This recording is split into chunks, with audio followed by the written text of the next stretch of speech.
Meet Steve. He is a 5th grade teacher. He has recently learned about personalized learning and competency-based education. He is excited by both of these concepts, but wonders, how will I implement competency-based education in my classroom? Steve does what most teachers might do and start searching the internet for more information on competency-based education in the classroom. What does a competency-based classroom look like?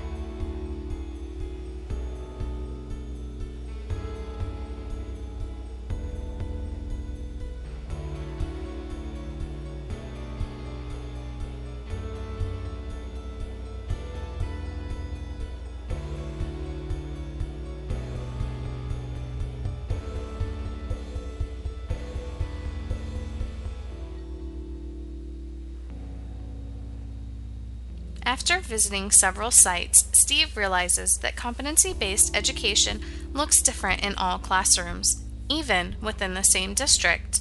Teachers may be at varying levels of personalization and growth mindset within their classrooms, so there is not a perfect example or formula to follow. Steve has just completed a training on personalized learning, so he knows what it is, but is not familiar with the term growth mindset. He decides to have a conversation with one of his colleagues to see if she can help him understand it better.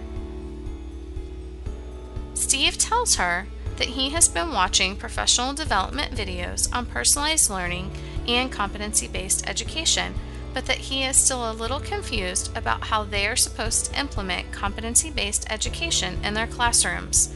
He mentions that he has Googled competency-based education and the word growth mindset popped up in one of the readings. Jessica tells Steve that the competency-based classroom culture starts with a growth mindset. Failure and mistakes are seen as part of the learning process, leading to more instruction, time to practice, and reassessment. In this process, students are empowered to take ownership of their learning and work closely with their teachers for support and guidance. Competency-based education is personalized as students receive differentiated support and the time they need to become proficient in the skills and concepts required for that particular class. Jessica tells Steve that she has recently watched a few videos and read some articles herself on growth and fixed mindset. Research supports growth mindset classrooms for their students.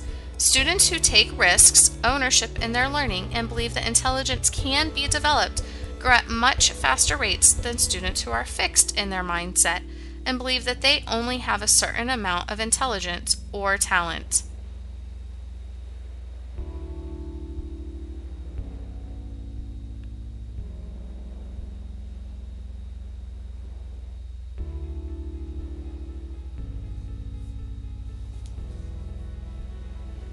Jessica shares with Steve a story about a boy named Carter.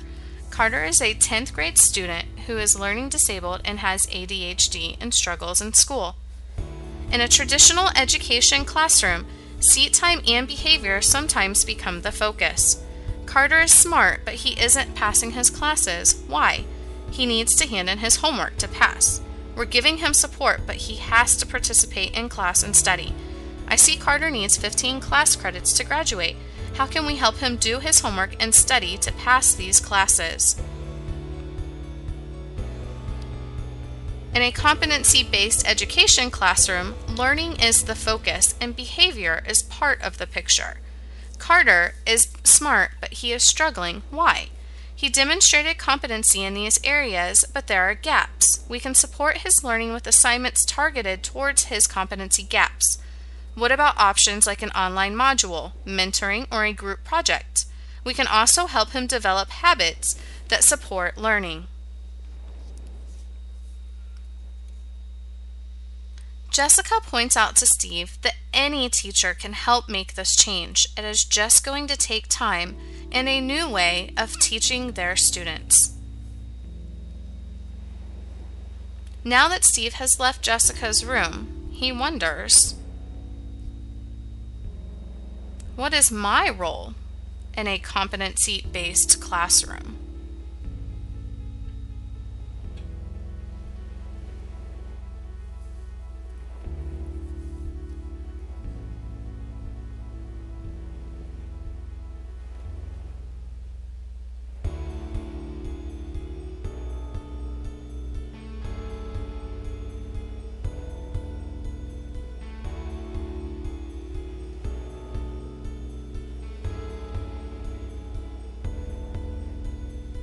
Steve is starting to feel overwhelmed with all of this information.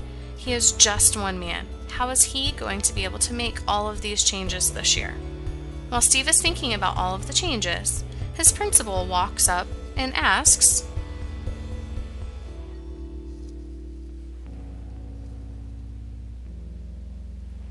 Steve tells his principal that he is feeling a little overwhelmed with some of the information that has come out recently. Steve's principal points out that this entire process will be rolling out slowly over the next few years, with complete implementation not starting until the fall of 2017. He continues to tell him that during the next few years, all teachers are going to be trained on personalized learning and competency-based education. His principal points out that Steve will not be alone and that every team of teachers within the school will be going through the same challenges that he will be.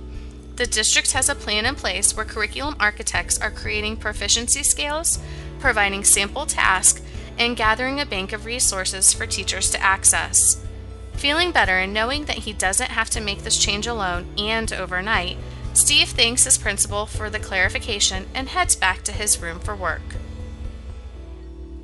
For more information on competency-based education, please visit any of these sites.